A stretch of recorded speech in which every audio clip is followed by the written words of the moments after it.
Today on our 2015 Subaru Outback Wagon, we're going to take a look at and also show you how to install the CURT Custom Fit Class 2 Trailer Hitch Receiver.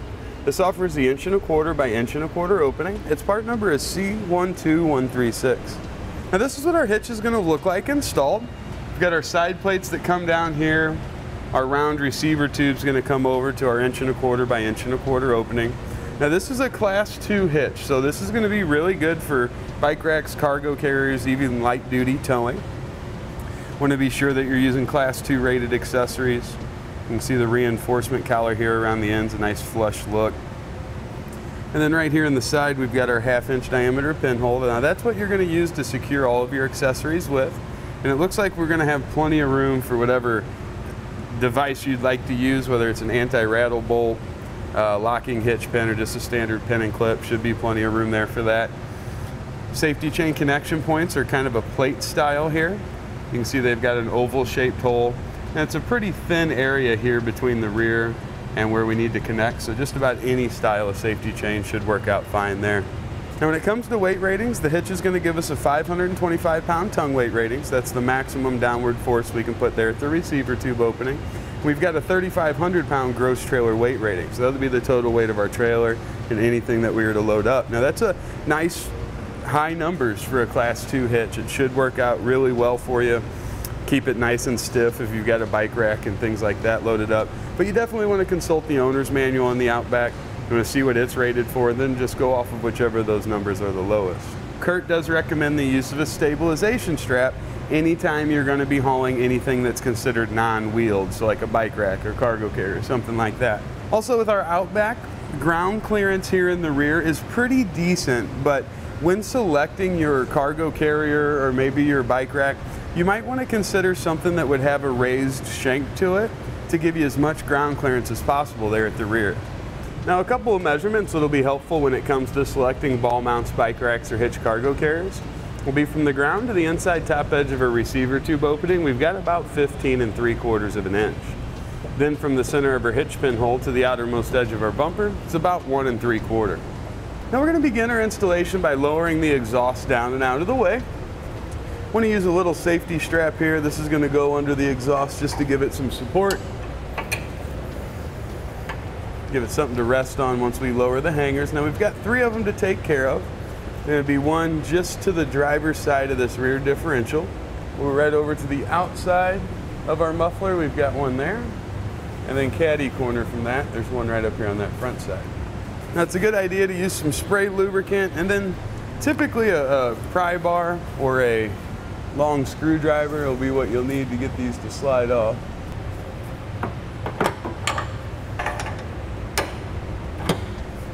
I'll just put a little bit of slack in that. That'll get our exhaust down out of the way.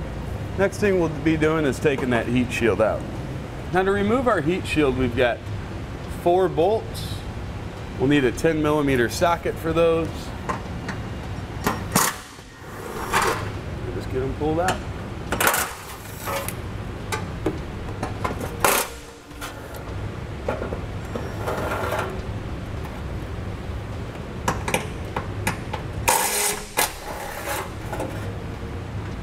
Now with that heat shield down and out of the way, I'm going to take a little screwdriver or a pick and we'll pull these plastic caps out. We've got that one there, that's going to act as our access hole. We're going to enlarge that a little bit.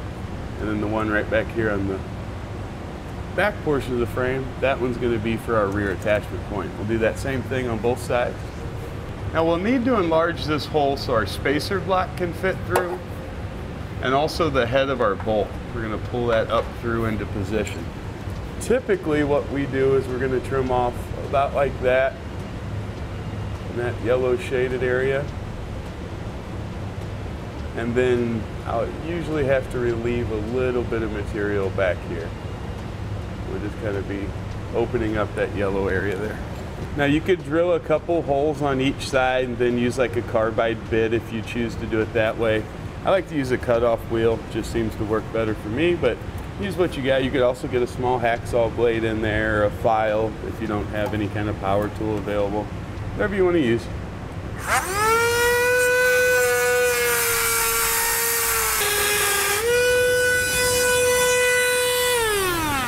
I'll take a little needle nose there, grab a hold of those and just kind of bend them. They should come out of the way. Now you can check your hardware to see if it'll go in, and if not, we'll just enlarge it slightly until it does. Now we're going to take one of our bolt leaders or our pull wires. We'll go up through the rear attachment point. We're going to turn that forward up here so we can get it to come out of the access hole. Place on our spacer block there. Also going to thread on one of the carriage bolts that are provided. Slide that spacer up in first. I like to kind of push it up in there. Put our bolt in. And we'll bring them through right down and out of that location. Now you can leave your bolt leaders attached to help guide your hitch up into position. I like to pull them off so I'm not holding my hitch in position and then trying to take it off. You just want to be careful if you do that when you put your hitch up that you don't push these back up in the frame. And we'll do the same thing for the passenger side. Now with the help of an extra set of hands, we're ready to raise the hitch up into position. We're going to guide it over those rearmost bolts, and we'll just take our flange nut there. That's going to get threaded on, just like that. Now something I really like to do, since we've enlarged this, we've kind of exposed some bare metal. I like to take some rust-proof paint and just really go over that well. Make sure we get all those surfaces covered. That way down the road we won't have any rusting issues. Now with our 19mm socket, we want to snug down our carriage bolts here in the back. Now we're going to use the holes that we've got here in our side plates on our hitch as a guide. Now I like to take my 17/32 drill bit and I like to get my hole marked. That'll give me a good spot so I know exactly where I want my hole.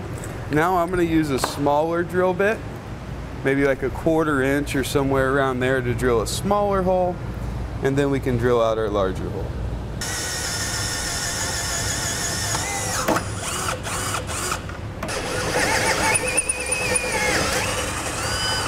Now we're going to do the same thing we did for our rear mounting location.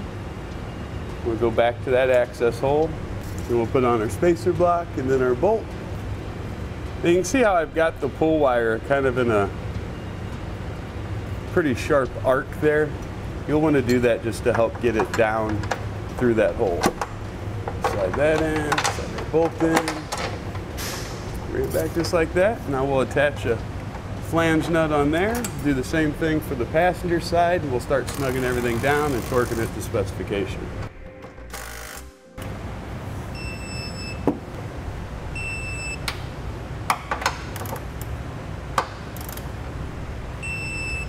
Now we're going to trim out our heat shield. You want to look for the edge that's rounded or has this rounded lip that sticks up only about halfway. See, it kind of steps out there. What we're going to do is cut from just about right here on that flat spot, and right up there to the end. And then if we follow that line up and across, we'll be right back over there. So we go like this, and kind of right along that hump. Now to cut this, I typically just use 10 snips. It's a pretty thin material. Now we'll raise our heat shield back up into position, and we're going to start our hardware back in that we removed. Now we cut off the one rear mounting location there closer to the inside, so we'll only be using 3 bolts this time.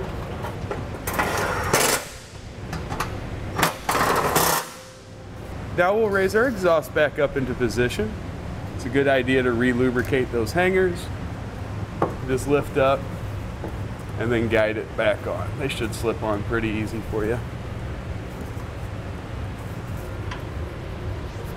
All right, pull down our strap and our hitch is ready for use. It's going to complete our installation of the CURT Custom Fit Class 2 Trailer Hitch Receiver.